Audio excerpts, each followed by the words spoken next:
duplamente em casa.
Toda conquista é o professor, a fonte de sabedoria, um professor. Em cada descoberta, cada invenção, todo bom começo tem um professor. No trilho de uma ferrovia, no bisturi da cirurgia, no tijolo da olaria, no arranque do motor, tudo que se cria tem um professor. Um sonho que se realiza, cada nova ideia, no que se aprende, o que se ensina, uma lição de vida, uma lição de amor, na nota de uma partitura, do projeto de arquitetura, em toda teoria, tudo que se inicia, todo bom começo tem um bom professor, tem um bom professor.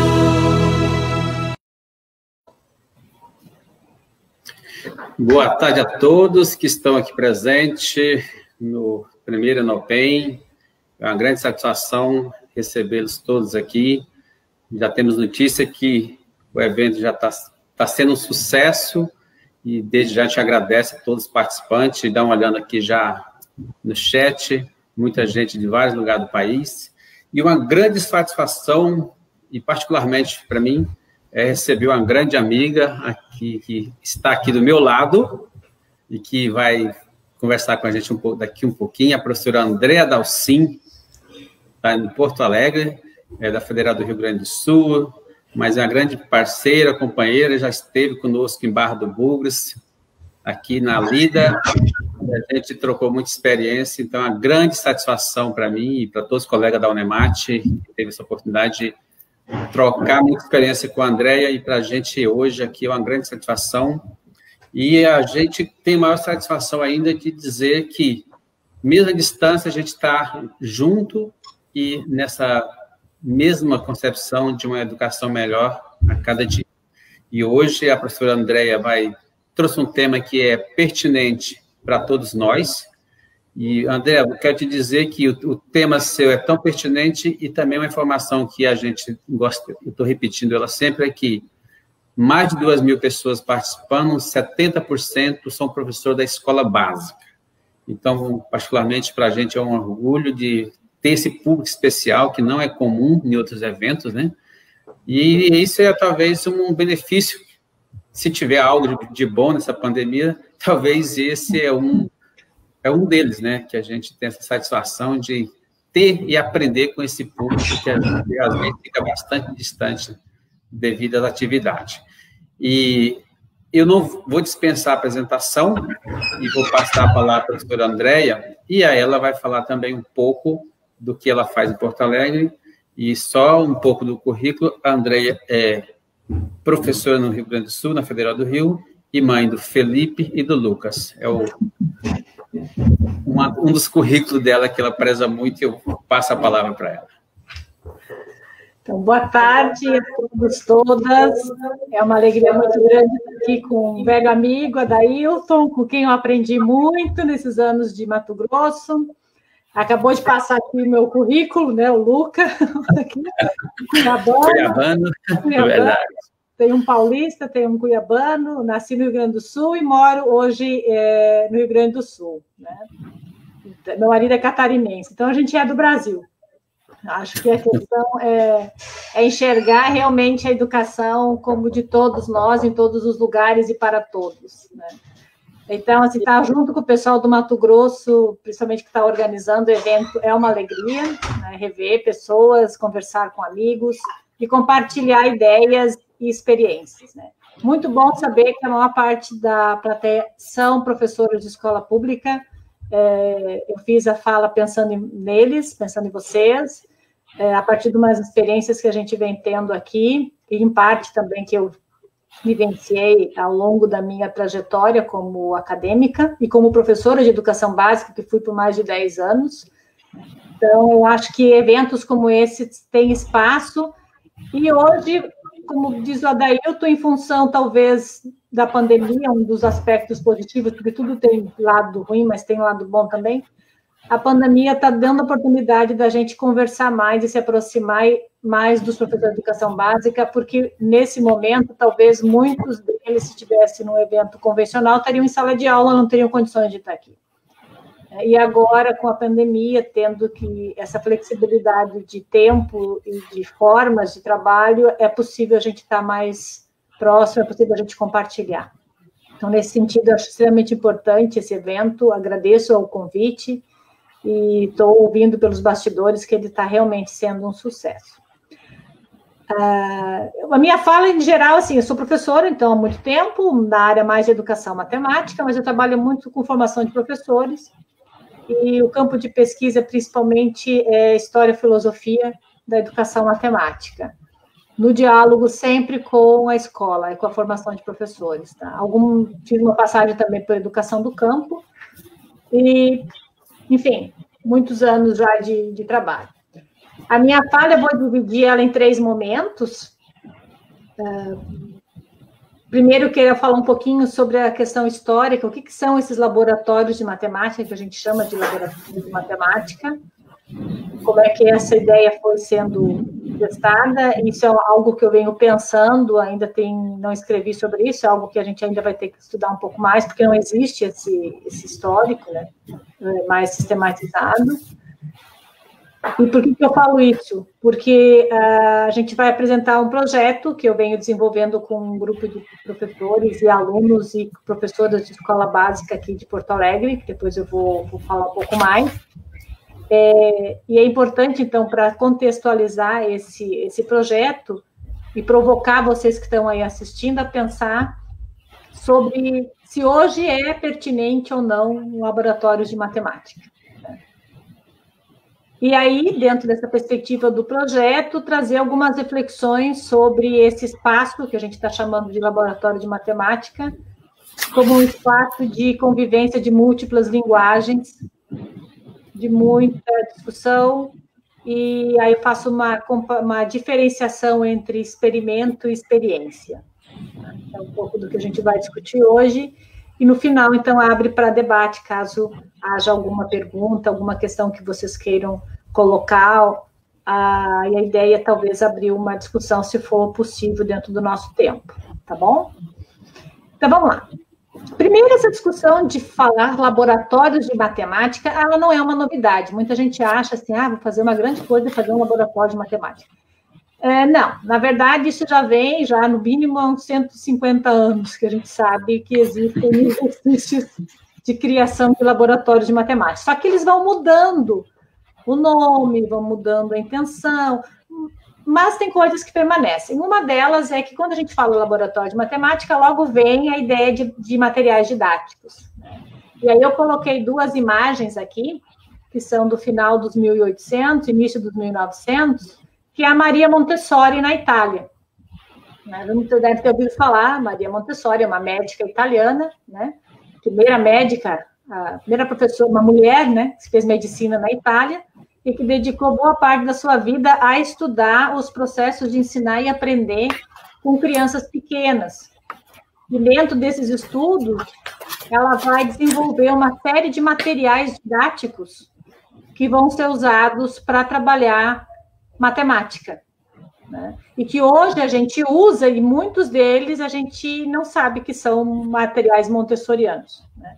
Ela tem uma entrada no Brasil, nos anos 30 para cá, mas ela não ganha uma expansão como outros teóricos daquele momento, né? Boa parte do trabalho da Montessori vai acabar sendo absorvido pelas escolas privadas, e nas escolas públicas isso não ganha muito espaço, diferentemente da Itália e alguma boa parte da Europa, onde as escolas públicas é que se apropriam da teoria montessoriana e dos materiais.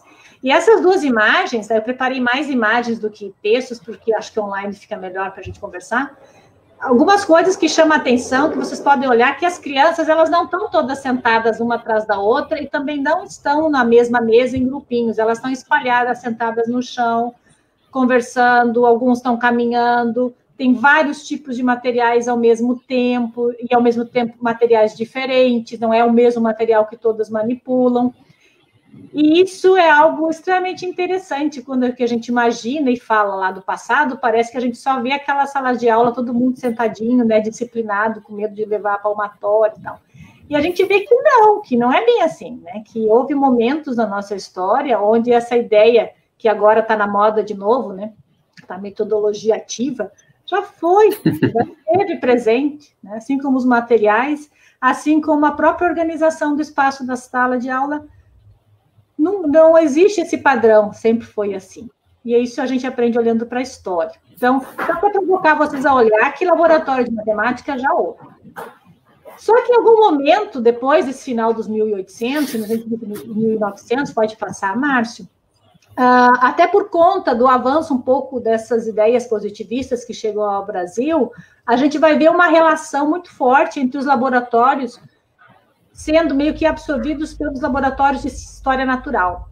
Então, a gente vai ver que vai ter várias escolas no início do século passado que vão ter nas salas de aula, nas escolas, espaços que eles vão chamar de laboratórios, e não vão ser específicos para matemática. E nesses laboratórios, a gente vai ver imagens como essas. Essas 2 imagens são da minha tese de doutorado, que eu localizei no acervo do Colégio Liceu Coração de Jesus, em São Paulo, tá? E aí vocês podem olhar que, diferentemente da Montessori, aqui os materiais estão todos eles muito bem guardadinhos, fechados, né, colocados dentro de estantes com vidros, né? E aqui, em particular, a figura mais à esquerda, vocês vão ver, tá pequena, mas dá para enxergar, a gente vê alguns sólidos geométricos ali dentro, a gente vê que dentro dos laboratórios de história natural também havia materiais de matemática, tá? Embora a maioria era focada mais para a questão dos pássaros, a gente vai ver muito pássaro empanado, a gente vai ver muito animal sendo guardado em álcool, que depois, nos anos 80... Quem é da minha geração lembra que a gente também via isso, né? Fazia parte das aulas de ciências, ver lá os materiais, os animais guardados lá, para que a gente acreditava que observando era suficiente para aprender. Então, a gente, diferente lá da Montessori, que as crianças estavam no chão interagindo, gritando, brincando, aqui a gente vai ver a sala de aula e o laboratório como um espaço de observação. A gente entra para observar, sem interagir. Pode passar? Começa com o movimento da Escola Nova, né, que ele já vem dos anos 1800, ele vem para o Brasil muito forte no final dos 1800, início dos anos, até mais ou menos na década de 40, ele é muito forte no Brasil. A gente vai ver que existe, então, uma preocupação, de novo, com a questão da ação, da criança se tornar o centro do processo e começar a ter esse trabalho de agir sobre. Então, aquelas ideias mais da observação, que a gente viu nas imagens anteriores, elas ficam mais na área das ciências, tá? E na área da matemática, a gente vai ver que começa de novo um movimento de trazer materiais para a sala de aula, tá? Principalmente no ensino primário, tá? Essa fala da professora Diana Vidal, ela mostra um pouquinho que há toda uma preocupação, inclusive legal, que está dentro da própria reforma Capanema, e algumas reformas que vêm depois, somente para as escolas normais, de que haja espaço dentro das escolas para a criação de salas especializadas, de química, de física, de biologia, né, e alguma coisa de matemática. Embora não se sabe muito bem por quê, matemática, nesse primeiro momento, dos anos 30 e 40, não vai vingar muito, vai ter mais na área de ciências. Matemática a gente vai ver mais dos anos 50 para frente. Agora, por quê? Essa é uma das interrogações que a gente tem na historiografia que a gente está estudando. Pode ir adiante.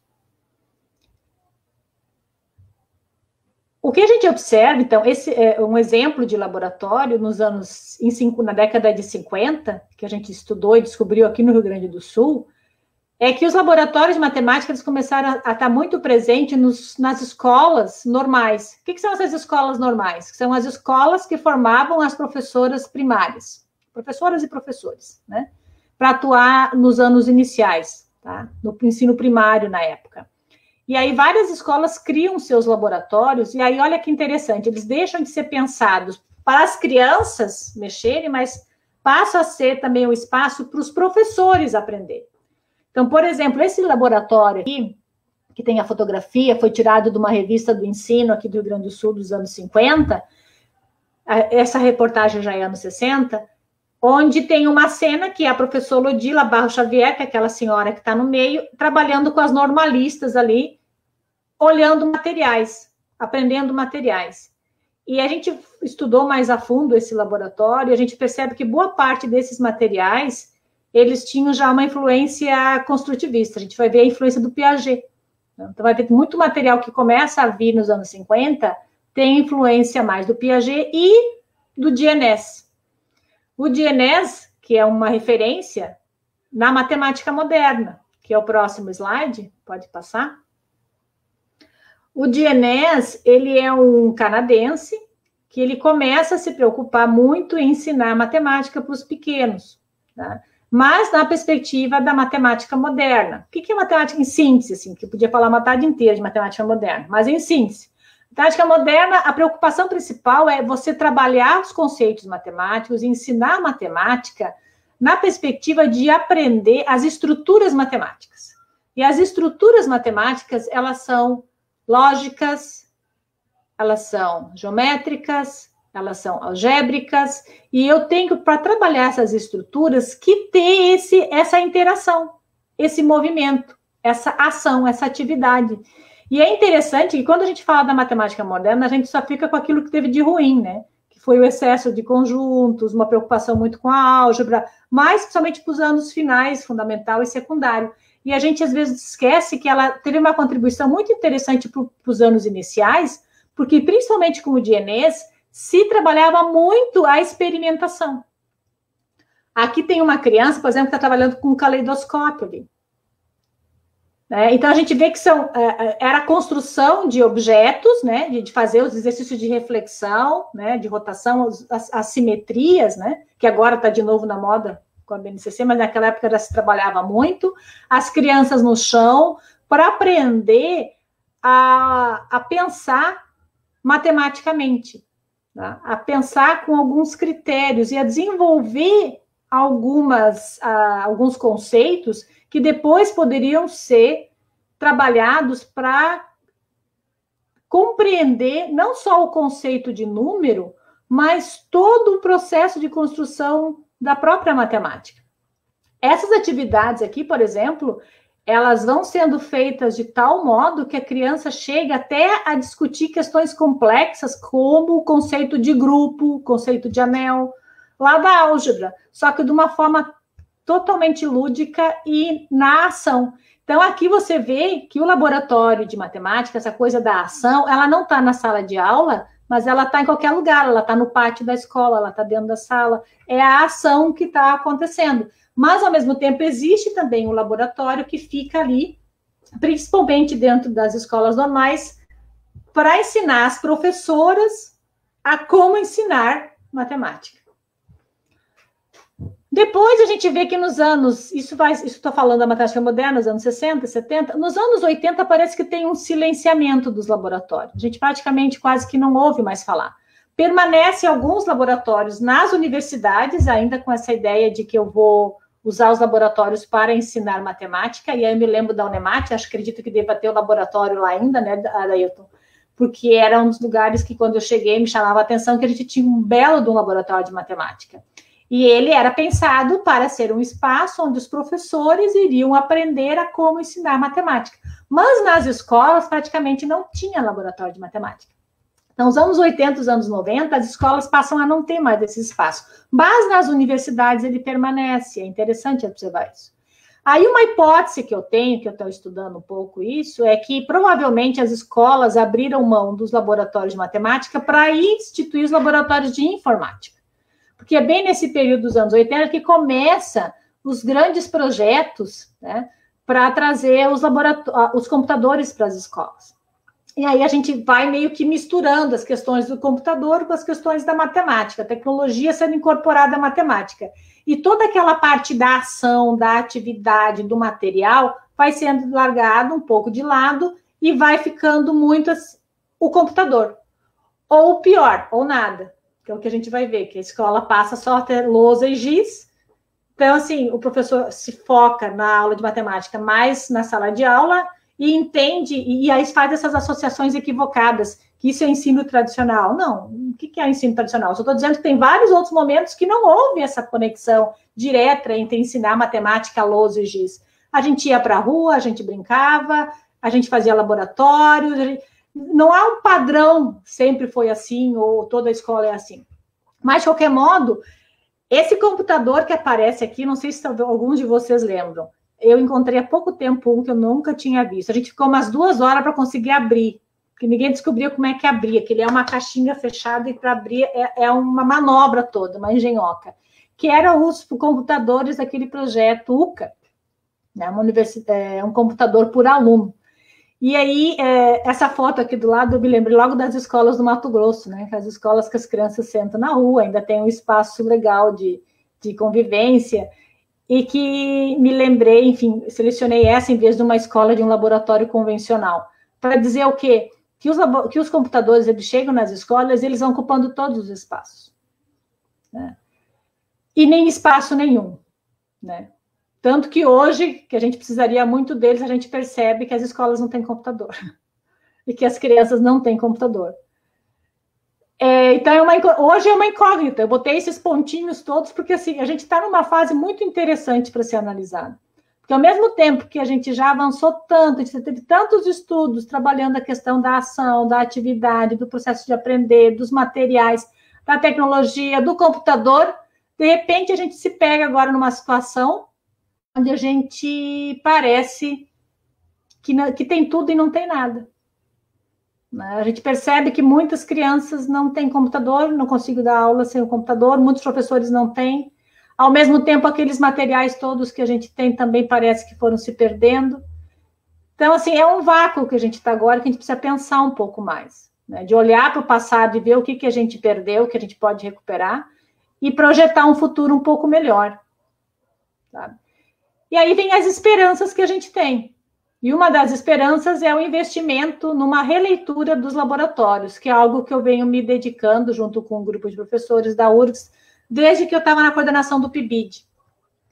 Eu entrei no PIBID em 2013, fiquei até 2017, e depois a gente permaneceu trabalhando sem o PIBID num projeto que eu vou apresentar agora rapidamente para vocês, que é o foco, então, da nossa fala hoje. Quer dizer, tem solução? Tem. Tem saídas? Tem. Uma delas que eu aponto é a gente começar a rediscutir os laboratórios, a volta intensa dos laboratórios. E numa perspectiva um pouco diferente do que foi até então na história. A perspectiva que a gente trabalha é do laboratório de matemática ser na escola, mas a universidade estar na escola. Então, não é nem um laboratório dentro da universidade, nem um laboratório na escola, separado da universidade. Essas duas coisas trabalhando juntas. Tá? Então, é um projeto que ele envolve ensino, pesquisa e extensão. Tá? Eu vou falar agora depois por quê. Pode passar, Dailton. Márcia. Extensão, por quê? A gente criou um grande programa, que a gente chama de Programa Laboratório de Matemática em Escolas Públicas. Então, ele é oriundo lá do PIBID, mas ele já se tornou independente do PIBID. Ele é um projeto de extensão, um programa de extensão da Universidade Federal do Rio Grande do Sul, de um grupo de professores da matemática e da pedagogia. E ele se deu, né? Ele se dá a partir da construção e desenvolvimento e acompanhamento de 2 laboratórios de matemática em escola pública. Pode passar. Um acontece nessa escola, na Escola Estadual de Ensino Médio Anne Frank, que apesar do nome estar ensino médio, ela é uma escola de ensino fundamental, IEJA, né? E a Escola Dolores Alcaraz Caldas, que também, essa envolve toda a educação básica, ensino fundamental, médio e IEJA. Uma é bem periférica, assim, só um pouquinho. Uma é mais central, é próximo da URSS, do bairro Bonfim, e a outra atinge uma população mais periférica, embora esteja bem perto de um shopping grande de Porto Alegre, né? Mas ela trabalha com uma clientela, assim, bem com o IDEB baixo. Aliás, foi a escolha justamente por essa escola, porque era uma escola que tinha um IDEB bem baixo, e que hoje a gente já percebe que ela avançou muito, inclusive, e a diretora atribui ao laboratório um dos elementos que ajudou no aumento desse IDEB, tá? Essa escola, inclusive, ela é toda de madeira, ela é aqueles modelos que aqui no Sul a gente chamava de brisoletas. Na época do Brizola, quando o governador, ele criou uma série de escolinhas, que a gente chamava, todas de madeira, pareciam uns containers, né? Para poder resolver a falta de escolas. E elas estão de pé até hoje. Essa escola, uma boa parte dela é dessa forma. E outra parte em alvenaria. E ambas as escolas, a direção nos cedeu uma sala para a gente construir um laboratório de matemática. Pode passar. Então, aqui vocês estão vendo já a sala pronta hoje da Escola Anne Frank, esse é o laboratório. Vocês podem observar que ele está bonito, né? Assim, acho que para mim, olhando assim, é sempre uma alegria de ver como ele estava e como ele está. Depois vocês vão ver um vídeo um pouquinho mostrando como é que foi a construção desse espaço. Você pode olhar lá que tem uma lousa digital. Então, a gente trabalha ao mesmo tempo com o material manipulável, com o material, com os jogos, e ao mesmo tempo com as questões mais tecnológicas. Embora a gente ainda não tenha tablet, que a gente quer que um tempo conseguir alguém que nos doe tablets para a gente fazer trabalho mais direcionado, mas, enfim, por enquanto, é esse espaço que a gente tem no Anne Frank. E pode passar o outro, que é o do Dolores. Esse é do Dolores Caldas. Ambas as escolas, as salas estavam em uma situação assim bem complicada, a escola deu a sala, mas a gente tinha que se virar para construir tudo. E aí foi feito todo o trabalho de construção, de pintura, limpeza, organizar. E aí o processo foi muito interessante, porque a gente envolveu muito a comunidade. Os pais das crianças, a escola, a associação de bairro, todo mundo ajudou. Eles organizaram nessa escola brechós, durante um ano, brechós nos sábados, quando tinha atividade na escola, e os pais já sabiam que o dinheiro era para arrumar o laboratório, para comprar material para o laboratório, então os pais vinham, participavam do brechó, e depois arrumando a sala. Então, a gente tem fotos dos pais pintando sala, arrumando a parte elétrica. Foi muito interessante esse processo todo. Na sequência, só para vocês terem uma ideia das pessoas envolvidas, né, eu coordeno o projeto, mas nós somos mais 3 professoras da URGS, a professora Lisete Regina Bamp, a professora Helena, a professora Simone. Helena e Simone trabalham mais na pedagogia, eu e Lisete na matemática. Tem 5 professoras de escola, a Kátia é do Dolores Caldas, as outras 4 são do Anne Frank, e todos esses bolsistas aqui. Tá? O Felipe, a Thalessa, a Caroline, o Fernando, o Brian, o Rodrigo, Daniele, Franciane, Mariana, Sabrina e Tiago, alunos da pedagogia ou da matemática. E o que eles fazem? Eles trabalham nos laboratórios. Eles montaram os laboratórios, embora já teve rotação, muitos já saíram, se formaram e vão entrando outros, então todo ano entra gente e sai aluno, né, desse projeto, e eles agora desenvolvem as atividades, oficina para professor, Uma série de coisas que eles montaram o vídeo para mostrar para vocês. Pode passar. Acontece nesses laboratórios os estágios da educação matemática 1, 2 e 3 da URGS, não todos os alunos, mas a gente convida sempre uns 2, 3 alunos por turma para fazerem atividades de estágio nessas escolas, para a gente poder acompanhar mais de perto esses estagiários nesse espaço. Por quê? Pode passar. Porque a gente está fazendo uma pesquisa, aí vem a ideia da pesquisa, para tentar identificar qual o potencial do laboratório como espaço de formação docente. Então, a gente está olhando muito como esses alunos da licenciatura que estão fazendo estágio ou que estão atuando como bolsista nesses laboratórios têm a sua formação. Como é que eles se percebem nesse processo de construir um laboratório, de planejar atividade, de executar atividade, de avaliar atividade dentro desse espaço. Na sexta-feira agora, inclusive, tem um TCC que vai ser defendido de uma das nossas bolsistas que vai contar, na perspectiva de uma narrativa autobiográfica, todo o processo que ela vivenciou enquanto licencianda na construção e na participação desse projeto. Então, ficou um TCC assim, muito interessante, depois a gente vai divulgar. Então, a ideia é que ao longo dos próximos 3, 4 anos, nós vamos investigar aí de uma forma mais sistemática, né, como está se dando o impacto desses laboratórios na formação dos nossos licenciandos. Pode ir lá. Por outro lado, também tem a questão da pesquisa na escola. Então, a gente tem uma parceria com o programa Ciência na Escola, por meio de bolsistas, iniciação científica, bolsista. E aí a ideia é assim, ó, onde tem programa, a gente concorre, porque a gente precisa de bolsa de alunos para trabalhar.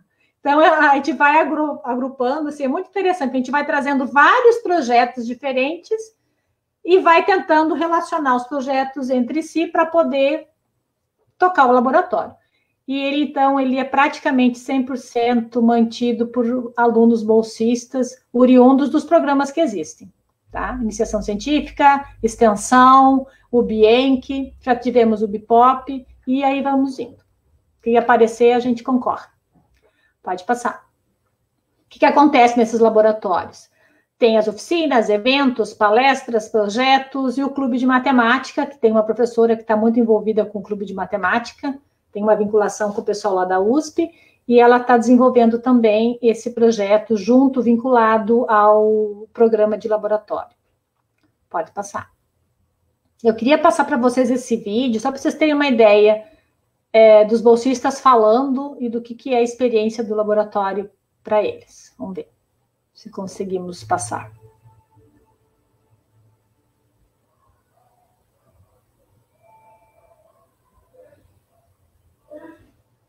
Consegue, Márcio? Tá?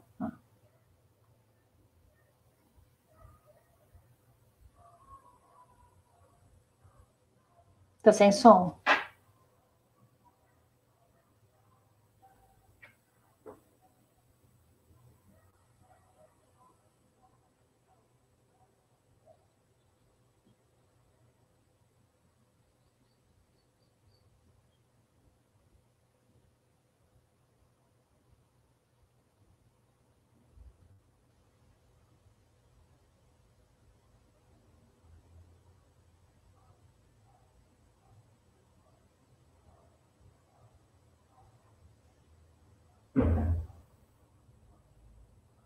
O som a gente não consegue.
Me escutam? Escuta? Então, esse vídeo, ele ainda tem algumas coisinhas que a gente quer mexer nele, porque a gente quer deixá-lo também para a questão de quem não consegue enxergar e tal, mais acessível, a questão da acessibilidade, a gente ainda quer trabalhar um pouco mais, mas dá para ter uma ideia, né, do como que as pessoas se envolveram nesse projeto. E eu acho que esse é o grande segredo, acho que essa é a grande novidade, talvez. Até então, ao longo da história, sempre as iniciativas vinham ou por parte de alguém de fora, um professor, uma pesquisadora, como a Montessori, ou a escola, ou a universidade, e poucas vezes a gente via o movimento vindo da escola. Tá? Agora a gente está tentando fazer essas coisas todas juntas. Então, tem que ter o envolvimento da escola, a escola tem que assumir que o laboratório é parte da escola. E ele não está sob a responsabilidade da universidade, ele está sob a responsabilidade da escola, em parceria com a universidade. Então, a gente mantém os alunos lá, mas a escola que cuida, que interage, os pais participam, as oficinas são para os professores, eles que determinam o que eles querem. Então, como eles falaram mais de uma vez, quem define o que vai ser feito é a professora da escola. Ela nos diz assim, olha, estou com dificuldade de ensinar frações, então quem sabe vocês me ajudam a pensar alguma coisa sobre frações. Aí eles vão lá e se mobilizam. Então, esse movimento de sair, né, das crianças, dos professores, da escola, a demanda, isso é extremamente importante, que é o que garante que o laboratório permaneça, que ele não seja só uma moda, que depois termina o projeto, acaba tudo. A ideia é que ele fica na escola, que um dia a gente possa sair, mas que o laboratório fique. Essa é uma das nossas ideias, tá? Centrais, assim, digamos, do projeto. Tem várias escolas procurando para a gente tentar ampliar, fazer projetos também nas outras escolas. É que a gente não tem demanda, né? Ainda mais nessa época agora de cortes, de bolsas, a gente não consegue ampliar. Mas, pelo menos, o que a gente tem percebido que os alunos que estão saindo dos nossos cursos, eles estão indo para as escolas e montando laboratórios de matemática nas escolas, depois enquanto professores. Então, é um trabalho de formiga, mas que a gente acredita que ele pode trazer algum efeito também a médio e longo prazo. Tá? E aqui, para chamar atenção, a questão mais conceitual, que eu quero só finalizar, é que, diferente dos laboratórios de ciências, tá? E da história desses laboratórios, como eu vinha falando no início da nossa conversa, os laboratórios eram muito mais espaços de experimentação, né? De fazer reprodução, de fazer um jogo, de fazer uma construção geométrica, uma atividade que o aluno, ele interagia, mas ele estava muito mais preocupado em aprender a matemática pela matemática. A gente está entendendo o laboratório um pouco diferente. Ele não é tanto um lugar de experimento, mas ele é um lugar de experiência. E aí a ideia da experiência que a gente usa é a do La Roça, né? Que ele diz assim, que a experiência é tudo aquilo que nos toca, é tudo aquilo que nos atravessa, é aquilo que nos modifica, sabe? Então, não é qualquer atividade que faz esse efeito. Então, não é qualquer ação que faz esse efeito. Mas é esse tipo de ação que nos preocupa, é isso que nós queremos, é isso que a gente busca, né? Então, a ideia é que cada vez mais as atividades mobilizem a experiência. E para poder fazer isso, tem que ser com múltiplas linguagens. Só pela matemática a gente não consegue, a gente tem alguns limites. Então, por isso que a ideia é trabalhar cada vez mais com outras linguagens, que não só a matemática. Uma das linguagens, assim, formas de expressão também que a gente está se aproximando muito é das artes. Então, um dos projetos que está na ponta agora para ser feito, que era para ter entrado no ano passado e acabou por conta da pandemia sendo adiado, é o Curtas Matemática, que a gente quer trabalhar com matemática e filme produzido na escola, pela escola, para a escola. Também trabalhar mais com fotografia, com pintura, com outras linguagens que não sejam a matemática, mas que dialoguem com a matemática. E a questão das tecnologias e as suas linguagens, principalmente agora, por conta do ensino remoto, a gente tem percebido como é importante a gente se aproximar dessas outras linguagens. Uma das coisas que eles fizeram agora foi criar um Instagram, até tem ali depois o link do Instagram, que é também os bolsistas que estão mantendo, que é uma das estratégias que a gente está buscando usando para buscar os alunos, aqueles crianças que estão em casa e que não estão vindo participar das atividades remotas. Que é uma das grandes preocupações que todas as escolas estão tendo, é que às vezes você faz a atividade, você faz o vídeo, você faz o Meet, mas as crianças não participam. Muitas não participam porque não têm acesso, muitas participam porque não querem. Né? Porque está faltando alguma coisa aqui que a gente não está conseguindo chegar nelas. Então, essas linguagens tecnológicas, principalmente, Instagram, o Face, ele disse que é coisa para velho, né? Essa é a nossa geração. A gente está usando o Face agora, eu estava rindo, porque eu ouvi de vários já dizendo, meus filhos e tal, Face a gente não usa mais, a gente usa Instagram, a gente usa... Quer dizer, é muito rápido, eles estão inventando linguagens a todo momento, e códigos diferentes, e estrutura, e coisas muito... Tem que estar correndo atrás. Então, precisa abrir espaço para essas diferentes formas de expressão e de organização da linguagem para a gente poder trabalhar. E aí o texto escrito, a leitura, a literatura, a gente trabalha muito com literatura, eles trabalham, até tem um dos exemplos que eu coloquei ali na apresentação, que eles construíram a partir de um livro, toda uma sequência de atividades para as crianças, enfim, e isso vai desde o fundamental, eu falei mais do fundamental, mas o EJA também participa muito, a gente trabalha muito com os adultos também, e aí é uma outra forma também de se chegar nessas pessoas, nesses alunos e alunas, né? Então, assim, é esse espaço de experimentar, mas mais do que experimentar, de experienciar, no sentido de mexer com as pessoas. Então, tudo que a gente faz tem um pouco tem que dar essa paixão, essa coisa de olhar e o olho brilhar, da vontade de fazer. Não é simplesmente fazer porque já tem um plano pronto e a gente reproduzir. Não é isso. Os planos nunca são iguais, as atividades nunca são as mesmas, as oficinas também não. Então, é uma dinâmica. E é, de certa forma, um exercício de aproximação universidade-escola. E aí que eu quero fechar, né? Eu acho que é esse deslocamento, a gente ir para a escola, trabalhar com a escola, e a escola nos alimentar, que é a ideia da extensão. A escola nos dá os elementos para a gente poder pensar a formação de professores de uma forma mais eficaz, de uma forma mais efetiva. Tá? Mas é trabalhando junto, não é cada um no seu canto. Tá? Por fim, a BNCC agora, concordando ou não com ela, com todas as críticas que a gente tem, bem ou mal lá dentro está escrito que tem que ter salas especializadas e laboratórios de matemática. Então, essa frase para mim já está valendo. Quer dizer, pelo menos já está provocando as pessoas a trazerem de volta essas diferentes formas de organizar o espaço escolar e de pensar a matemática, para além do espaço do quadro, né, do professor e do aluno, cada um no seu quadrado.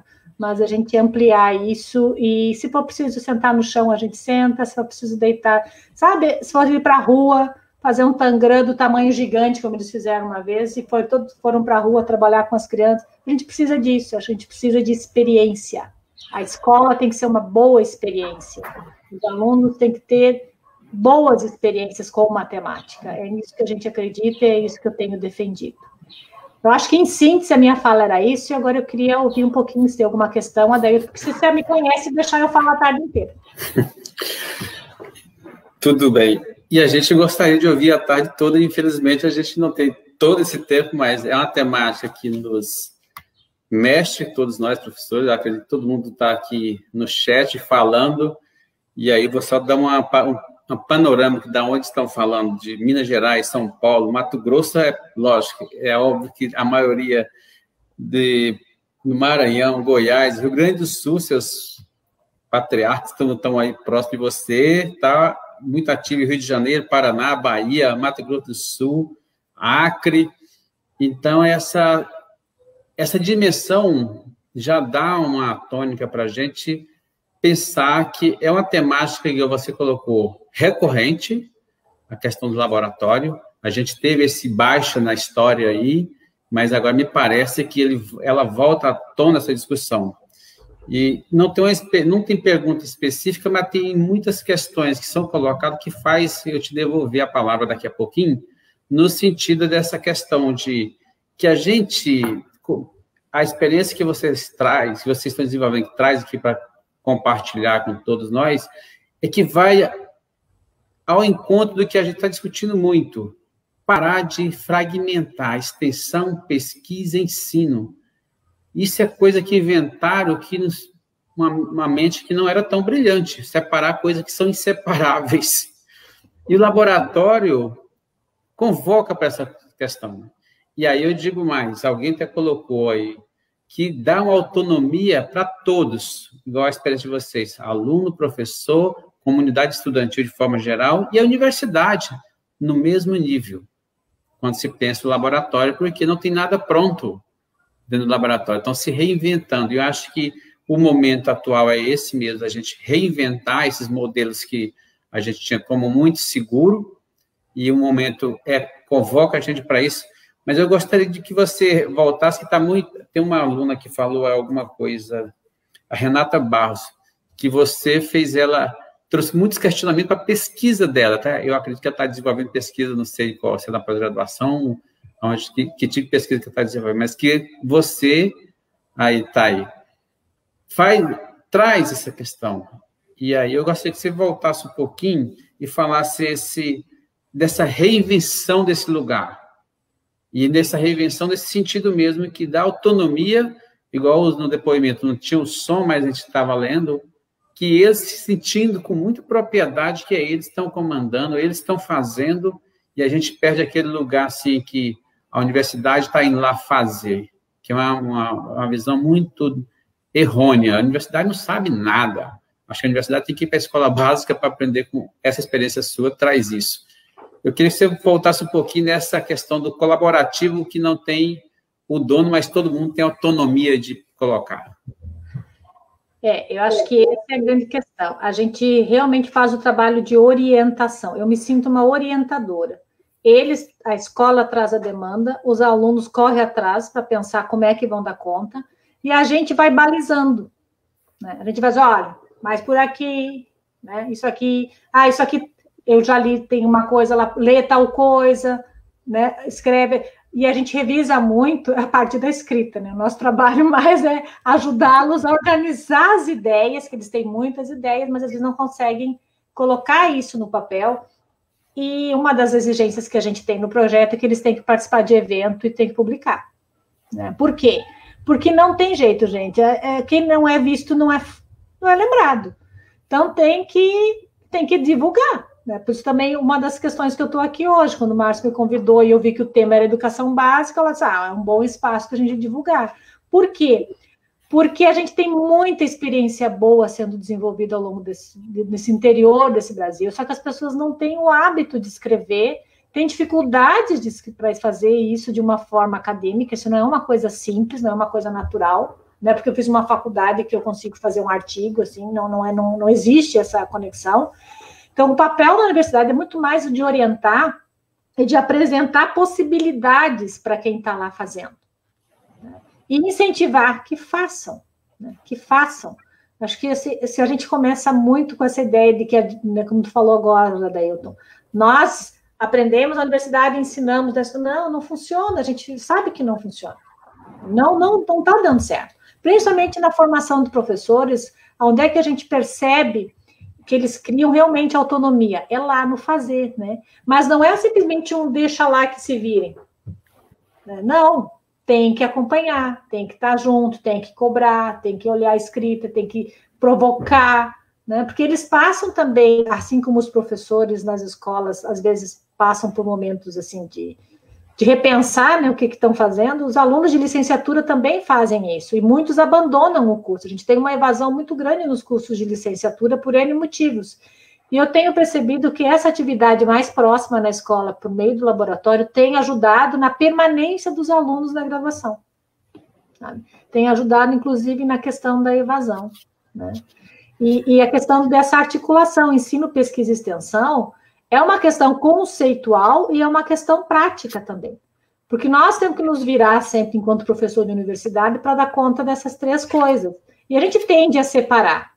Mas elas não precisam ser separadas, elas não são. Aí, conceitualmente, elas não fazem sentido separadas. Né? Então, se a gente consegue trabalhar de forma articulada, eu penso, ao mesmo tempo, é um programa de extensão nessas questões, mas aqui eu já tenho uma questão de pesquisa. E, ao mesmo tempo, né, eu aproximo e vejo como eu coloco o ensino, né? não é tão difícil de fazer. Exige uma lógica, uma quebra-cabeça que a gente tem que sentar, né, e organizar. Mas eu acho que esse é um caminho extremamente importante, né, e que a gente, enquanto professor de universidade, precisa pensar, né? Alguns fazem isso com mais facilidade, outros nem tanto. Mas quem trabalha com formação de professor tem que fazer isso, não tem outro jeito. André, queria que você colocasse um pouquinho, teve não foi pergunta, mas um questionamento, acho que é um ex-aluno seu, acho, daqui de Mato Grosso, não está aqui, Rosinei, que ele coloca que seria interessante o poder público colocar, mas eu gostaria de que você relatasse um pouco, porque, pelo que eu entendi, não foi a Secretaria de Estado que foi ajudar vocês, acho que tem aquela força que foi demandada da escola. E também, se a gente não demandar o poder público não vai chegar assim bonzinho, tipo assim, aqui tem um laboratório para vocês. Como que foi essa questão de dar visibilidade ao poder público pela necessidade? Que a gente tem que fazer isso em todos os nossos espaços, a justificar, me parece que é preciso toda hora justificar a demanda. Ela está colocada, mas se não tiver essa avante para cima de colocar a demanda de forma muito clara e pontual, não vai cair para vocês. Colocaria um pouco como que foi esse trabalho de trazer o laboratório, que não foi ganhado, né? Foi construído e conquistado. Então, como eu falei, ele nasce do PIBID, né? Eu era coordenadora do PIBID, no professora Lisete Bump, então a gente tinha já bastante bolsistas e tinha uma certa ascensão, na escola. E na época que o PIBID tinha dinheiro, porque o primeiro edital a gente tinha dinheiro para viajar, a gente tinha dinheiro para comprar material, a gente tinha uma série de coisas. Os últimos editais que foi se modificando isso, foi se perdendo isso, ficando só as bolsas. Mas nos primeiros editais havia recurso para custeio, principalmente, né? E com esse recurso lá no início, a gente construiu um dos laboratórios, o Anne Frank. Só que quando o PIBID mudou o edital, e também justamente por conta dessas ausências é que a gente acabou saindo do projeto, eu e a Lisete, até porque também a gente já estava há bastante tempo, 7 anos já trabalhando nisso, a gente estava querendo fazer outras coisas e fazer um rodízio também, né, para outros professores assumirem o PIBID. Então, a gente acabou deixando o PIBID, mas manteve a ideia de trabalhar com os laboratórios. E aí, o segundo laboratório já não tinha mais o recurso do PIBID. Por isso que se usou, então, a questão da escola, né? Como a escola teria condições. A escola também não tinha grandes recursos, então a gente acabou fazendo rifas, acabou fazendo os brechós e tal. A gente nunca buscou diretamente Secretaria de Educação ainda, né?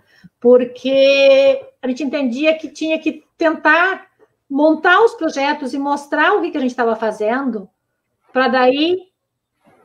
sabe? Mostra o serviço, aí vamos lá negociar. Então, a gente está na fase agora que dá para começar a negociar. Não é ir lá pedir, você vai lá contribuir, né? Muda a tônica, você não vai lá pedir, você está aqui contribuindo. Exato. E aí entrou a pandemia, a gente não conseguiu fazer. Uma estratégia que a gente fez, que foi muito divertida, porque a gente fazia inauguração. Primeiro, a gente fez uma mega inauguração. Uma salinha desse tamanhico, cheia de material, cheia de aluno, mas a gente chamou o diretor da Faculdade de Educação, que foi super faceiro, foi o diretor do Instituto de Matemática. O lado político. Foi todo o trabalho, né? Criamos todas as... Saímos a 0 hora, a gente saiu com reportagem na 0 hora, no jornal, tudo que é jornal divulgou o lançamento do laboratório. E agora a gente estava com o segundo pronto para fazer a mesma coisa, veio o Covid. Tem uma pergunta, André, enquanto nós temos um tempinho, tem uma pergunta que é interessante, o Daniel Martins fez, se vocês já têm resultado de aluno que passou por essa experiência dele na escola básica, na LIDA, pós-formação, vocês têm acompanhado esse egresso? E como que é esse? Tem alguns casos, eles foram nossos alunos de PIBID e voltam depois... como professor, agora mesmo uma, porque recebeu essa semana, que ela foi nossa aluna, trabalhou os 4 anos no PIBID, trabalhou num laboratório, passou num concurso e agora assumiu como supervisora do PIBID numa escola.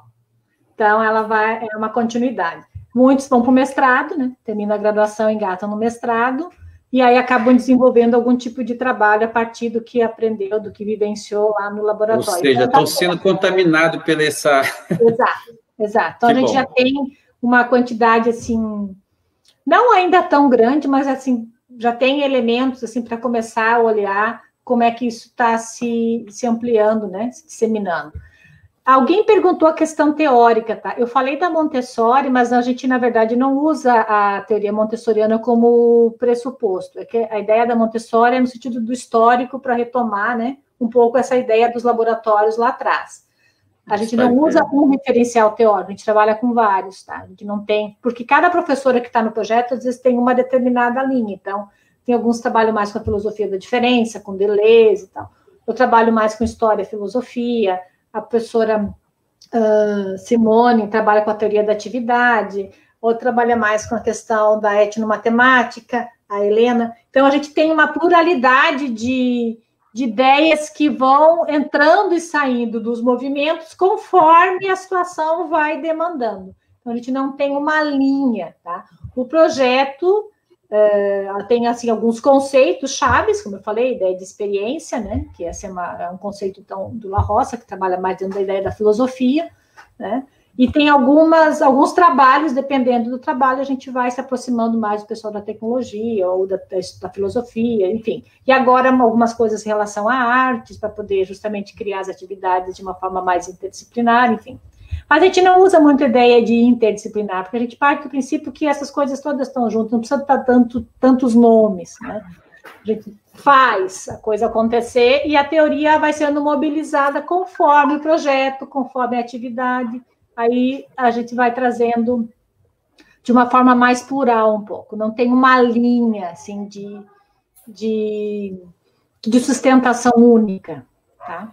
Até porque a gente, justamente, a ideia da experiência. Entendi. André, eu sei que tem muitos que agora começam a chover, não questionamento, mas depoimentos que vai ao encontro que você está falando, alguns relatando as experiências que já tem feito e que tem dado resultados. Muitos parabéns, com certeza, é muito evidente da tua fala, da tua clareza, do que uma coisa simples que vai tomando a dimensão de abarcar o máximo da instituição. E aí é um termo que eu vou usar, não sei se é isso, vocês vão invadindo a universidade, as escolas, e a coisa vai se contaminando. Acho que esse que é o espírito.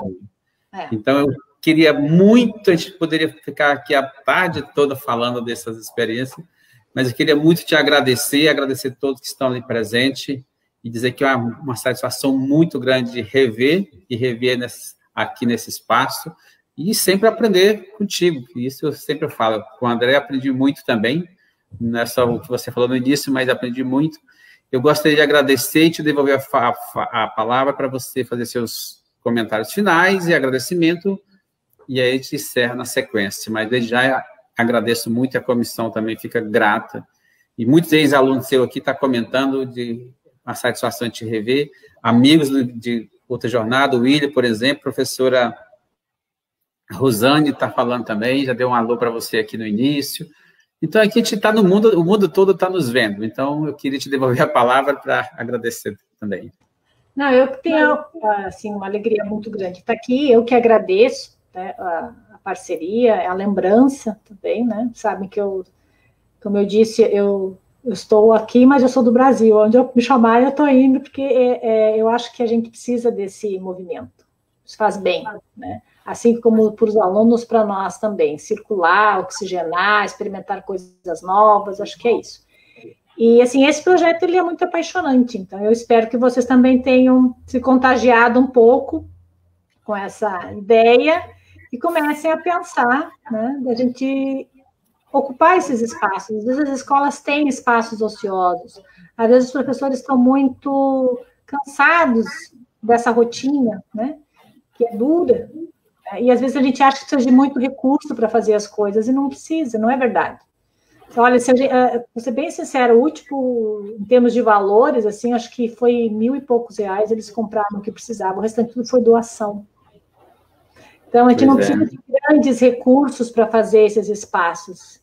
A gente precisa de gente disposta a fazer, né? E fazer juntos, né? Não é alguém dizer, faça assim, faça assim, faça assim.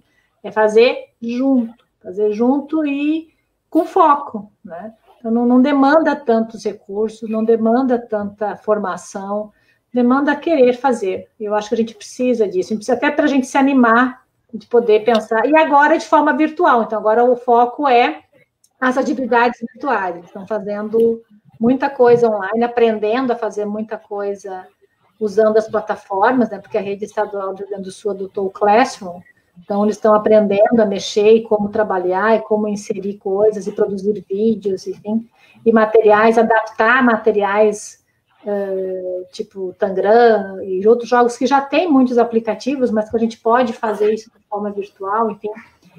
É um desafio atrás do outro, mas a gente continua. Enquanto tiver vida, a gente vai vivendo. Muito obrigado, Andréa. A gente deixa aqui um grande abraço. Um abraço ao Odair, Felipe, Lucas. Fique bem, que a gente fica muito grato saber que vocês estão bem. E a gente fica aqui, por aqui, termina, e te agradecendo e deixando as portas abertas, como sempre. Ceia de casa, muito obrigado. Um abraço, André. Tudo de bom. A base de toda conquista é o professor, a fonte de sabedoria, um bom professor. Em cada descoberta, cada invenção, todo bom começo tem um bom professor. No trilho de uma ferrovia, um bom professor. No bisturi da cirurgia, um bom professor. No tijolo da olaria, no arranque do motor, tudo que se cria tem um bom professor. Um sonho que se realiza, cada nova ideia, no que se aprende, o que se ensina, uma lição de vida, uma lição de amor, na nota de uma partitura, num projeto de arquitetura, em toda teoria, tudo que se inicia, todo bom começo tem um bom professor, tem um bom professor.